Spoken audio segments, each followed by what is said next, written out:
بسم اللہ الرحمن الرحیم اعوذ باللہ من الشیطان الرجیم بسم اللہ الرحمن الرحیم صلی اللہ علی رسولہ الکریم السلام علیکم ورحمۃ اللہ وبرکاتہ۔ طلاب کرام عزیز، امید ہے کہ آپ خیر و عافیت سے ہوں گے۔ بدایت المعارف جزء اول کا سبق نمبر 26 شروع کر رہے ہیں، جس میں عنوان کرا دیا گیا کتاب کی عبارت عقیدتنا فی طاعت الائمۃ علیہم السلام سے لے کر ولا بأس بذکر امور، یعنی یہ مصنف کی عبارت کا متن ہے۔ آج کے درس کا عنوان عبارت مصنف ہوگی، شرح آیت اللہ محسن خرازی کی بیان نہیں کی جائے گی۔ آج کا کلی عنوان ہے ہمارا عقیدہ اطاعت ائمہ علیہ السلام کے بارے میں کیا ہے۔ اس کے ذیلی عنوان یہ ہیں: نمبر 1، ائمہ علیہ السلام اولو الامر ہیں، اس لیے ان کی اطاعت واجب ہے۔ نمبر 2، نبی اکرم صلی اللہ علیہ وآلہ وسلم کی احادیث ائمہ علیہ السلام کے بارے میں ان احادیث میں سے کچھ کو یہاں پہ بیان کیا جائے گا۔ نمبر 3 نقطہ آج کے درس کا ہے احکام الہی کی معرفت ائمہ علیہ السلام کے بغیر ممکن نہیں۔ چوتھا نقطہ ہے دلیل عقلی ائمہ علیہ السلام کی طرف رجوع کرنے پر کون سی ہے، اس کی وضاحت کی جائے گی۔ آئیے عبارت کو دیکھتے ہیں، عقیدتنا فی طاعت الائمۃ علیہم السلام۔ طلاب کرام عزیز، ملاحظہ فرمائیے گا کہ ہمارے یہ درس اور روش یہ ہے کہ جب مصنف کی عبارت آتی ہے، یعنی کتاب عقائد الامامیہ مرحوم مظفر کی عبارت جب آتی ہے، تو ہم اس کے زیادہ تر ترجمے پر اکتفا کرتے ہیں یا الفاظ کی معانی پر اکتفا کرتے ہیں۔ آج والا درس بھی چونکہ عبارت مصنف ہے، متن ہے، اس لیے ہم اس کے ترجمے پر اکتفا کریں گے، توضیح نہیں دیں گے، چونکہ اس کی وضاحت پھر آیت اللہ محسن خرازی طول و تفصیل کے ساتھ بیان فرمائیں گے۔ وَنَعْتَقِدُ أَنَّ الْأَئِمَّةَ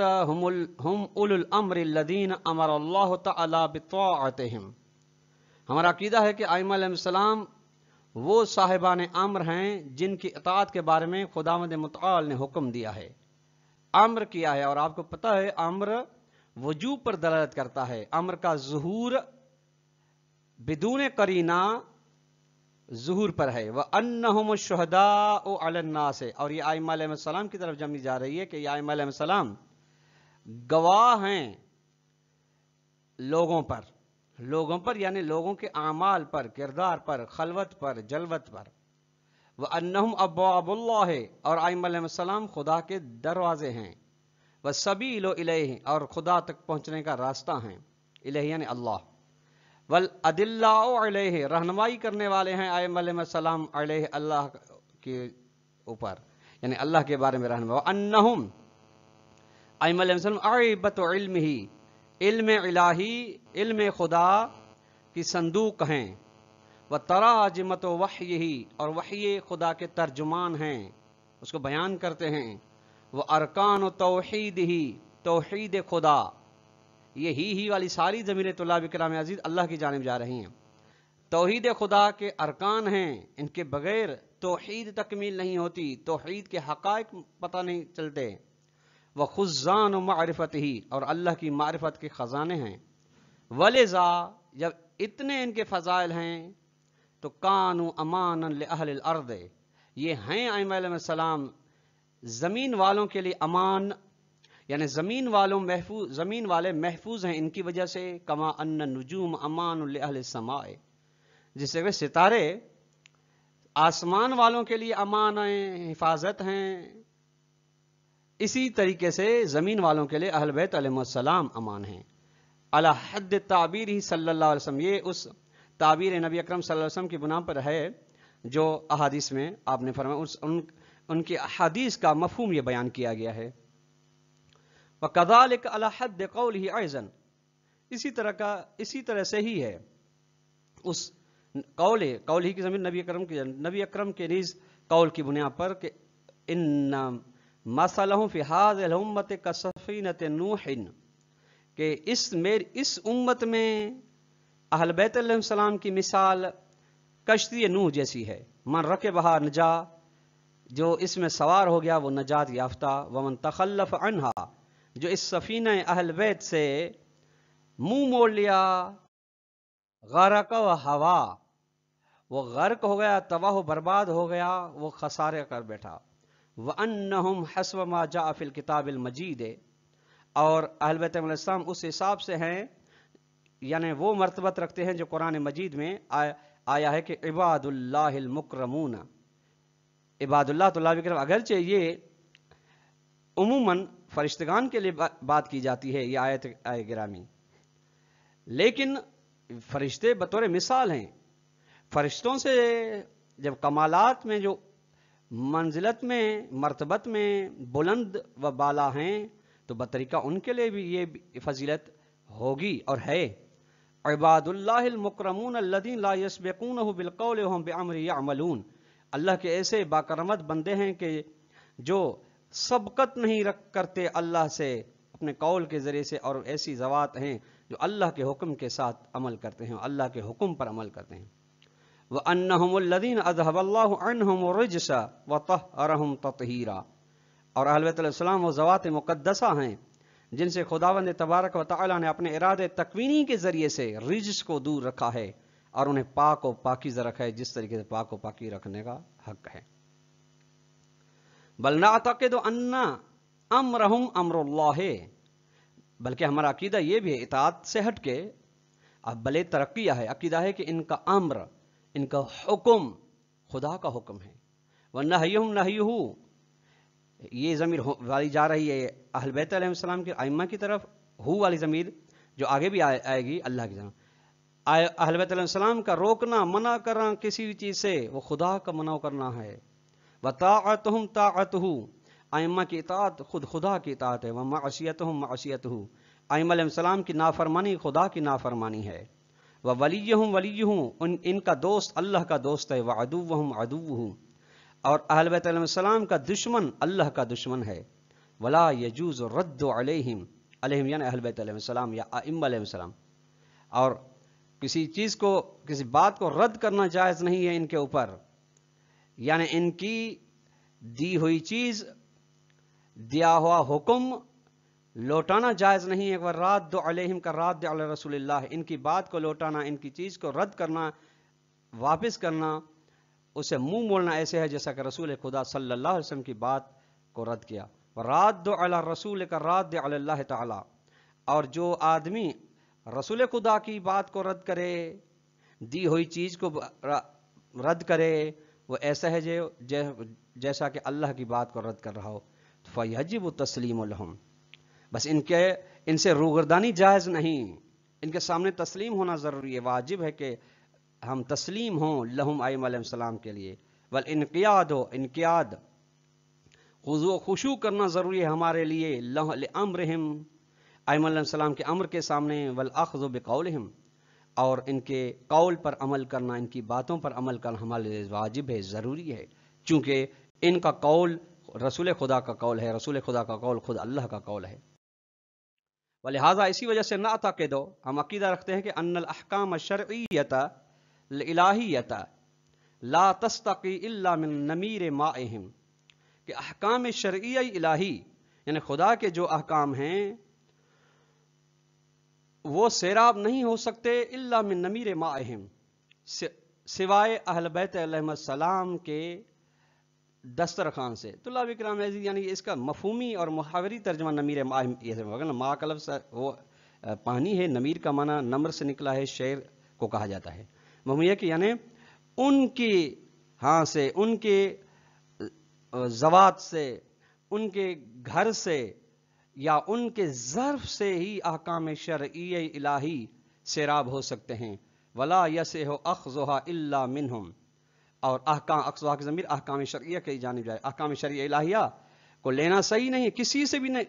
لینا صحیح نہیں، الا منہم، سوائے اہل بیت علیہ السلام سے لینا ہے تو اہل بیت علیہ السلام سے لینا ہے۔ ولا تفرغ ذمۃ المکلف بالرجوع الی غیرہم، جب ضروری ہے کہ احکام شرعیہ الہیہ جو خداوند متعال کی جانب سے ہمارے اوپر واجب ہیں انہی سے لیں، کسی دوسرے سے نہ لیں، تو اگر ہم کسی دوسرے سے لیں گے احکام الہی شرعی الہی کو احکام الہی سمجھ کے تو بھی ہمارا جو ذمہ ہے وہ بری نہیں ہوگا، اور مکلف کا ذمہ فارغ نہیں ہوگا غیر اہل بیت علیہ السلام کی طرف رجوع کرنے سے۔ یعنی اگر اہل بیت علیہ السلام کے علاوہ کسی اور شخص سے احکام الہی کو لیا جا رہا ہے تو اس کا نتیجہ یہ ہوگا کہ ابھی تک آپ کے اوپر ذمہ داری باقی ہے۔ وَلَا يَطْمَئِنُّ بَيْنَهُ وَبَيْنَ اللَّهِ إِلَىٰ أَنَّهُ قَدْ أَدَّىٰ مَا عَلَيْهِ مِنَ التَّكَالِيفِ الْمَفْرُوضَةِ إِلَّا مِنْ طَرِيقِهِمْ، اور مکلف مطمئن نہ ہو اپنے درمیان اور اپنے یعنی بین ہو بین اللہ، خود اور اللہ، اس کے مطمئن نہ ہو اس چیز کی جانب جس کی جانب وہ گیا ہے، وہ تکالیف جو فرض کی گئی ہیں، اللہ یعنی مطمئن ہوگا تو من طریقہم اہل بیت علیہ السلام کے راستے سے، یعنی اہل بیت علیہ السلام کے ذریعے سے اور راستے سے جو ان کو احکام الہی ملیں ان سے اس کا ذمہ بری ہوگا، اور وہ مطمئن ہو جائے گا کہ میں نے اللہ کی مقرر شدہ تکلیف کو، ذمہ داری کو ادا کر دیا ہے۔ لیکن اگر غیر اہل بیت علیہ السلام سے یہ تکالیف اس کو مل رہی ہیں اور عکس کر رہا ہے تو اس کا ذمہ بری نہیں ہوگا۔ انہم کسفینۃ نوح من رکبها نجا، اہل بیت علیہ السلام نوح کی کشتی کی مانند ہیں، جو اس میں سوار ہوا نجات پا گیا، وَمَن تَخَلَّفَ عَنْهَا غَرِقَ فِي هَذَا الْبَحْرِ، اور جو ان سے منہ موڑ لے گا وہ غرق ہو گیا اس سمندر میں۔ سمندر میں طلاب کرام عزیز، مائج یعنی جوش جو ابل رہا ہے، ابلنے والے میں، الزاخر، زاخر کی بھی طلاب یہ ہے لبالب، یعنی بالکل اپنے کناروں تک پہنچا ہوا ہے۔ کون سا سمندر؟ یہ سمندر پانی والا مراد نہیں طلاب کرام عزیز، ھذا البحر، یہ سمندر جو کہ بامواج شبہ ہے، یعنی اشکالات اور شبہات کی موجوں کے ساتھ غرق ہو جائے گا، والضلالات، گمراہی کے ساتھ غرق ہو جائے گا، والادعاءات، اور خیالات اور دعواؤں کے ساتھ، جھوٹی دعواؤں کے ساتھ گمراہ ہو جائے گا، غرق ہو جائے گا، تباہ ہو جائے گا، والمنازعات، اور اختلاف کے ساتھ غرق ہو جائے گا۔ یہ بے امواج کا تعلق طلاب کریں غرق، یعنی جو اہل بیت علیہ سے منہ لے گا یہ شبہات و ضلالات و ادعات و منازعات کے ابلتے ہوئے دریا، ابلتے ہوئے سمندر کے اندر غرق ہو جائے گا، اور اس کا پھر واپس لوٹنے کا نام و نشان نہیں ہوگا۔ وَلَا يُهْمُنَا مِنْ بَحْثِ الْإِمَامَةِ فِي هَذِهِ الْأُصُولِ إِثْبَاتُ أَنَّهُمْ هُمُ الْخُلَفَاءُ الشَّرْعِيُّونَ، ہمارے ضروری نہیں ہے بحث امامت میں اس زمانے میں کہ ہم یہ ضروری نہیں کہ اس بات ہو کہ ثابت کریں کہ اہل بیت علیہ السلام خدا کے شرعی خلیفے ہیں۔ شرعی خلیفے طلاب کرام ان کو کہا جاتا ہے جن کے بارے میں شرعی دلیل ہو نبی اکرم صلی اللہ علیہ وسلم کی جانب سے یا خداوند تبارک و تعالیٰ کی جانب سے، یہ ثابت کرنا ہمارے مہم نہیں ہے۔ وَأَهْلُ سلطنت الہیت، اور خدائی بادشاہی کے مالک ہیں۔ فَإِنَّ ذَلِكَ، اس کے ضرورت نہیں، فَإِنَّ تعلیلیہ ہے، لا یہمنا کی علت بیان کر رہے ہیں۔ کیوں ضروری نہیں ہمارے طلاب کرام عزیز؟ فَإِنَّ ذَلِكَ أَمْرٌ مَضَىٰ فِي ذِمَّةِ تاریخ، چونکہ یہ بات گزر گئی ہے تاریخ کے صفحات میں، تاریخ کے ذمے میں۔ ولیس فی اثبات ہی، اور اس بحث کو ثابت کرنے میں نہیں ہے ما ایسی چیز یعید دورت الزمن من جدید،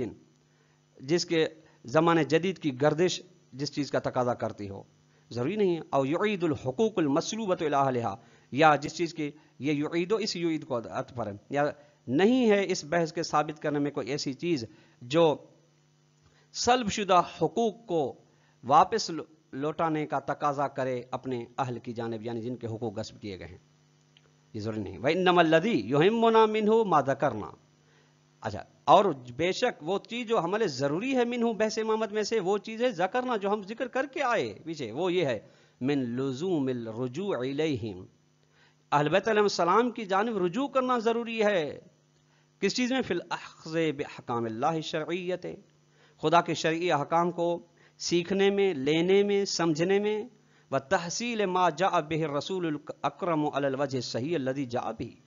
اور حاصل کرنا کے بارے میں ان کی طرح جانب رجوع کرنا ضروری ہے، اور ہر اس چیز کو جو نبی اکرم لے کر آئے ہیں اس طریقے سے سیکھنا ضروری ہے، اس صحیح طریقے کی بنا پر جو نبی اکرم لے کر آئے ہیں۔ وَأَنَّ فِي أَخْذِ الْأَحْكَامِ مِنَ الرُّوَاةِ وَالْمُجْتَهِدِينَ الَّذِينَ لَا يَسْتَقُونَ مِن نَمِيرِ مَائِهِمْ وَلَا يَسْتَزِئُونَ بِنُورِهِمْ ابْتِعَادًا، طلاب کرام ابتعادًا یہ اس میں مؤخر ہے، ان کا فی اخذ الاحکام، یہ خبر مقدم ہے اس کی. یہ بات کہ احکام کو لینا راویوں سے، مجتہدوں سے، مفتیوں سے، ایسے روات، ایسے راوی، ایسے مجتہد جنہوں نے علم حاصل نہیں کیا، علم کے ذریعے سیراب نہیں ہوئے ہیں اہل بیت علیہ السلام کے علم سے، اور وہ نورانی نہیں ہوئے ہیں، خود کو روشن نہیں کیا ہے اہل بیت علیہ السلام کے نور سے، یہ ابتعادن، یہ دوری ہے ان محجت ثواب، حقیقت کے راستے سے. پھر دین میں جو حقیقت کا راستہ ہے اس سے دوری کا نتیجہ ہے،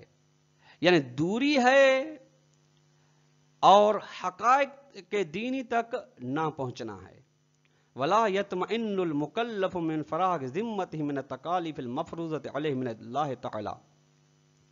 اور مکلف یعنی جس کو خداوند تبارک و تعالی نے نعمات دی ہیں اور اس پر کچھ ذمہ داریاں عائد کی ہیں، عقل کی وجہ سے، اختیار اور ارادے کی وجہ سے مکلف مطمئن نہیں ہوگا کہ اس کا ذمہ فارغ ہو گیا ہے ان تکالیف سے جو فرض کی ہیں خداوند تبارک و تعالی نے اس کے اوپر. کیوں؟ لأنہ چونکہ مکلف ما فرض وجود الاختلاف ہے فی الآراء بین الطواف والنحل، چونکہ فرض طلاب یہ کر لیں کہ ایک ایسا بندہ ہے، ایک مکلف ہے جو اہل بیت علیہ السلام سے علم اور احکام شرعی نہیں لے رہا، مجتہدین، راویوں سے، مفتیوں سے لے رہا ہے، تو فرض یہ ہے کہ اختلاف پایا جاتا ہے طوائف، مختلف طبقات کے نظریات میں، مختلف فرقوں کے نظریات میں، فیما، ان مقامات میں یتعلق بالاحکام شرعیت، یعنی احکام شرعیہ کے موضوعات میں ان کے اندر اختلاف پایا جاتا ہے. یہاں تک کہ احکام کے اندر بھی اختلاف پایا جاتا ہے، وہ بھی اختلافا لا یرجع معہ التوفیق، ایسا اختلاف جس کے ساتھ ان کا متفق ہونا امید نہیں کی جا سکتی. تو لا یبقى للمکلف مجال، تو یہاں پر کوئی مکلف کے لیے گنجائش نہیں رہتی کہ ان یتخیر ویرجع الی ای مذہب شاء ورأی اختار، کہ اختیار ہے اسے،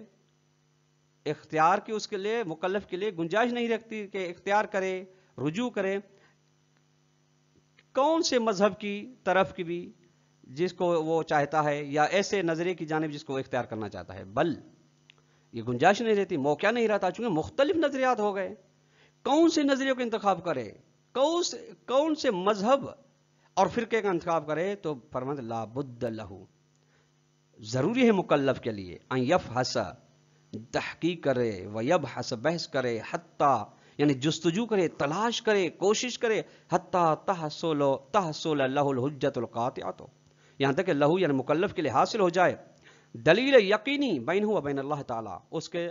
ایسی دلیل جو یقینی ہو اس کے لیے درمیان اور اللہ کے درمیان کے میں، یہ اس دلیل کے مطابق جو احکام شرعی کو انجام دے رہا ہوں وہ بالکل صحیح ہے. اللہ تعین مذہب خاص، مذہب خاص کو معین کرنے کی بنا پر یتقین انہ یتوسل بہ الی احکام اللہ، جس کے ذریعے سے وہ مکلف یقین پیدا کرے کہ وہ پہنچ چکا احکام الہی تک، وتفرغ بہ ذمتہ من التکالیف المفروضۃ، اور بھی یعنی اس مذہب خاص، نظریے خاص کے معین کرنے سے اس کا ذمہ فارغ ہو گیا ہے ان تکالیف سے جو خدا تبارک تعالیٰ نے اس کے اوپر فرض کی. فإنہ کما یقتضی بوجود احکام مفروضۃ علیہ، جس طریقے سے مکلف یقین رکھتا ہے کہ اس کے اوپر خداوند متعال نے کچھ احکام فرض کیے ہیں، تو یجب ان یکتب بفراغ ذمتی منہا، تو اس کے لیے واجب ہے کہ یہ بھی یقین حاصل کرے کہ اس کا ذمہ منہا، ان احکام مفروضہ سے فارغ ہو چکا ہے. جو فإن الاشتغال الیقینی والدلیل القطعی دال علی وجوب الرجوع الی آل البیت علیہ السلام، چونکہ جب اشتغال یقینی یعنی جب اس کو پتہ یقین ہے کہ میرے اوپر کچھ ذمہ داریاں، کچھ احکام فرض ہیں، اور یقینی دلیل ہے، تو اس دلیل کا تقاضا، دلالت یہ ہے کہ آپ پر واجب ہے کہ رجوع کریں اہل بیت علیہ السلام کی طرف جو خداوند متعال کی جانب سے مقرر شدہ ہیں. وَأَنَّهُمْ يَا الْبَيْتِ الْمَرْجَعُ الْأَصْلِي بَعْدَ النَّبِي، اصلی مرکز و محور ہے نبی کے بعد لِأَحْكَامِ اللَّهِ الْمُنزَلَةِ، خدا کے نازل شدہ احکام کے لیے. وَعَلَى الْأَقَلِّ قَوْلُهُ عَلَيْهِ أَفْضَلُ التَّحِيَّاتِ، کم از کم یعنی نبی اکرم صلی اللہ علیہ وسلم کا قول کی بنا پر اس پر تحیات، درود و سلام کی افضلیت ہو. یہ انی ترکت فیکم ما ان تمسکتم بہ لن تضلوا بعدی ابدا الثقلین احدہما اکبر من الآخر، کتاب اللہ حبل ممدود من السماء الارض وعطرت اہل بیتی، کہ میں چھوڑے جا رہا ہوں تم آپ کے درمیان ایسی چیزیں، اگر ان سے تم تمسک کرے گو تو ہرگز میرے بعد گمراہ نہیں ہوں گے. وہ دو گران قدر چیزیں، ایک خدا کی ایک بڑی ہے دوسری سے، ایک ہے خدا کی کتاب جس کی رسی آسمان سے کھینچی گئی ہے زمین تک، اور دوسری ہے میری اہل بیت، الا وانہما لن یفترقا حتی یرد علی الحوض، خبردار یہ دونوں ہرگز ایک دوسرے سے جدا نہیں ہوں گے یہاں تک کہ حوض کوثر مجھ تک پہنچیں گے۔ حاضر حدیث ہو مرحوم مظفر فرماتے ہیں یہ حدیث اتفقت روایت علیہ من طرق اہل سنت و شیعت، اس کے بارے میں شیعہ سنی اسناد کے ذریعے سے، روایات کے ذریعے سے اس پر اتفاق ہے۔ فدقق النظر فی ھذا الدلیل حدیث الجلیل، اب بس آپ غور فکر کریں اس خوبصورت حدیث میں تو تجدو ما یقنعک، آپ پائیں گے ایک ایسی چیز کو جو آپ کو مطمئن کر دے، قانع کر دے، ویدہشک فی مبنا ہو و معنی ہو، اور آپ کو حیران کر دے گی یہ دقت اس حدیث کے مبنا اور معنی اور مفہوم میں۔ فما ابعد المرما فی قولہ، کتنا بلند مقصد ہے اس قول نبی صلی اللہ علیہ وسلم، ان تمسکتم بہ لن تضلوا بعدی ابدا، والذی ترکہ فینا ہما الثقلان معا، اور وہ شخص جو وہ چیز جس کو ترک کر دیتا ہے ہمارے بارے میں، وہ دونوں چیزیں ساتھ ہیں، اذ یعنی جو بھی چھوڑتا ہے وہ دونوں کو ساتھ چھوڑتا ہے، اور جو بھی پکڑتا ہے دونوں کو ساتھ پکڑتا ہے، اذ جعلہما کامر واحد، چونکہ قرآن و اہل بیت کو ایک چیز کی مانند قرار دیا گیا ہے، جدائی نہیں ہے، ایک چیز کو لے گا تو یعنی دونوں کو لیا ہے، تمسک کیا ہے، اور اگر ایک کو چھوڑا ہے تو مطلب ہے کہ دونوں کے ساتھ تمسک نہیں کیا۔ ولم یکتفی بالتمسک بواحد منہما فقط، اور اکتفا نہیں کیا جا سکتا ایک ان میں سے کسی ایک چیز کے اوپر تمسک کیا جائے فقط، فیہما معا لن تضلوا بعدی ابدا، ان دونوں میں ساتھ ہی تم میرے بعد گمراہی، نبی کے بعد گمراہی نہیں ہو سکے گا کبھی بھی۔ وما اوضح المعنی فی قول تعالی، کتنی معنی واضح ہے نبی اکرم کے اس قول لن یفترق حتی یرد علی الحوض، اس میں فلا یجد الہدایت ابدا من فرق بینہما، بس کبھی بھی ہدایت کو نہیں پا سکے گا وہ شخص جو جدائی ڈالے بینہما، قرآن و اہل بیت علیہ السلام کے درمیان فرق رکھے، ولم یتمسک بہما معا، اور تمسک جو نہ کرے ان دونوں میں سے کسی کے ساتھ، فلذالک اسی وجہ سے کانوا سفینۃ النجات، اہل سفینہ نجات ہیں، نجات کا ذریعہ یہ ہیں، امان الاہل الارض، زمین والوں کے لیے امان ہے، ومن تخلف عنہم غرق فی اللجج الزلال، اور جو ان سے منہ ملے گا وہ گمراہی کے سمندر میں، گمراہی کے موجوں میں وہ غرق ہو جائے گا، ولم یأمن من الہلاک، اس کی ہلاکت کے لیے کوئی امان نہیں ہے، کوئی حفاظت نہیں ہے۔ وتفسیر ذلک بحبلہم فقط من دون الاخذ باقوالہم واتباع طریقہم حروب، طلاب کرام حروب یا حروب یہ خبر ہے تفسیر ذلک، اس کی تفسیر یہ ہے کہ بحبہم، میں نے حبہم پڑھا، بحبہم، اہل بیت السلام کی محبت کے ساتھ تفسیر یہ ہے کہ ان کے سے محبت کی جائے، فقط یہ تفسیر کرنا کہ محبت کرنی ہے، ان کے اقوال و احادیث کو نہیں لینا، ان کے روش طریقہ کار کے پیروی نہیں کرنا، یہ حروب من الحق، حق سے فرار ہے، لا یلجأ الیہ الا التعصب والغفلۃ، اور حق سے فرار کی جانب نہیں جا سکتا سوائے تعصب اور غفلت عن المنہج الصحیح فی تفسیر الکلام العربی المبین، اس راستے سے غفلت کا نتیجہ ہے، جو غفلت ہے اس راستے، صحیح راستے سے جو کلام عربی مبین یعنی قرآن مجید میں جسے صحیح راستہ بتایا گیا ہے، اس راستے سے غفلت کا نتیجہ ہے، فقط محبت ہے، ان کی سیرت و اعمال و افعال و سنت پر عمل نہیں ہے، پیروی نہیں ہے، تو اس کو مطلب یہ ہے کہ ان کے ساتھ تمسک نہیں ہوا ہے۔ تو طلاب کرام، آج کا درس یہاں اختتام کو پہنچا، جس کا خلاصہ یہ ہوا کہ تمام دینی احکام، تمام مسائل میں نبی اکرم صلی اللہ علیہ وسلم کے بعد امت کے لیے مرجع اور مأوا اہل بیت علیہ السلام ہیں، ان کی جانب جا کے اگر کوئی شخص احکام الہی کو حاصل کر کے ادا کرتا ہے تو اس کی ذمہ داری بری ہو جاتی ہے، اور اگر دوسروں سے علم حاصل کر کے احکام الہی کو انجام دیتا ہے تو قطعاً اس کی ذمہ داری بری نہیں ہوتی ہے، اس کے اوپر احکام الہی اسی طریقے سے باقی ہیں جس طریقے سے ان کے ہاں علم حاصل کرنے سے قبل تھے۔ والسلام علیکم ورحمۃ اللہ وبرکاتہ۔